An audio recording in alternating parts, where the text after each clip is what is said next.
So guys last time हमने देखा था, हमने एंड किया था लेक्चर विथ ग्रुप 4 एंड उसके बाद हमने कहा था कि नेक्स्ट क्लास में हम देखेंगे ग्रुप 5 से। तो देखते हैं आज कुछ ऐसे सेक्शंस जो अगेन आपके लिए बहुत इंपॉर्टेंट भी हैं एंड आई विश कि ये नए भी होंगे, क्योंकि आसानी से इन चीज़ों का किताबों में कहीं उल्लेख नहीं होता। सो आई फील कि this lecture will be much useful for you and this will help you a lot in your exams. So let's start with group 5 now.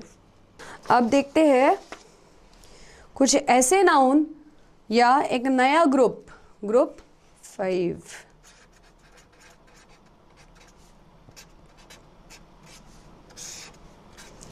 बच्चों कई बार लेक्चर ख़त्म होने के बाद या ये लेक्चर्स देखने के बाद, पढ़ने के बाद बच्चे मुझसे पूछते हैं कि मैम ये जो ग्रुप है क्या इनका क्रोनोलॉजिकल ऑर्डर याद रखना ज़रूरी है?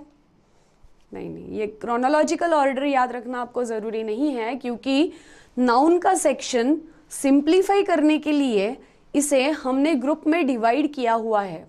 ये आपके लिए है। आपने इसे ग्रुप 5 को ग्रुप 1 किया या ग्रुप 1 को ग्रुप 6 किया तो भी कोई प्रॉब्लम नहीं है। ये सिर्फ आपको समझने के लिए या आपका कन्फ्यूजन हटाने के लिए इसको ग्रुप में डिवाइड किया हुआ है।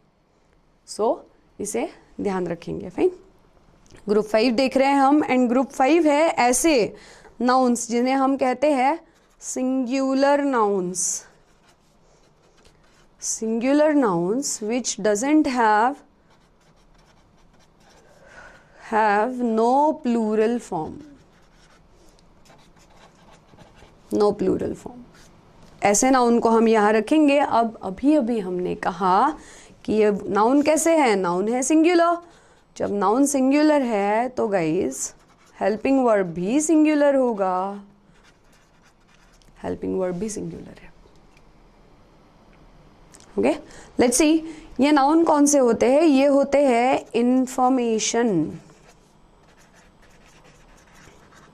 Information, advice.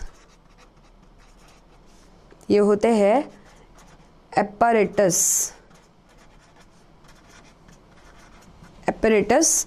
Next furniture, music, baggage, luggage,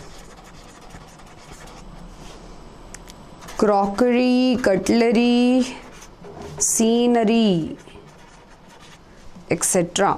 so guys information, advice, apparatus क्या होता है? एपरेटस होता है एक यंत्र। अगर चाहो तो इसे भी लिख लो, ये होता है यंत्र और इसका प्रोनाउंसिएशन है ऑपरेटस।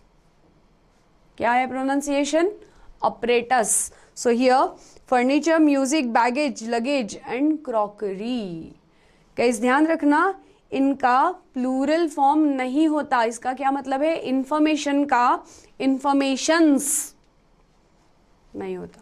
ब्लंडर नहीं करना है। इंफॉर्मेशंस नहीं होता, एडवाइसेस नहीं होता, एपरेटसेस नहीं होता, फर्नीचर्स नहीं होता, म्यूजिक्स नहीं होता, बैगेजेस, लगेजेस नहीं होता। हम बोलचाल की भाषा में चाहे जो बोले, ग्रामर के लैंग्वेज में यह नहीं होता।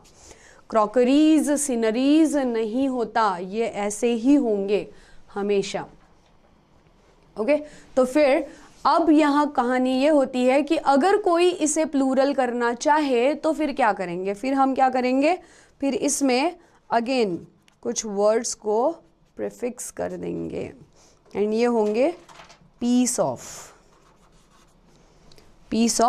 Information, piece of advice, piece of furniture, unit of furniture, piece of furniture. इस तरीके से इसको हम जोड़ेंगे, जैसे पीस ऑफ फर्नीचर,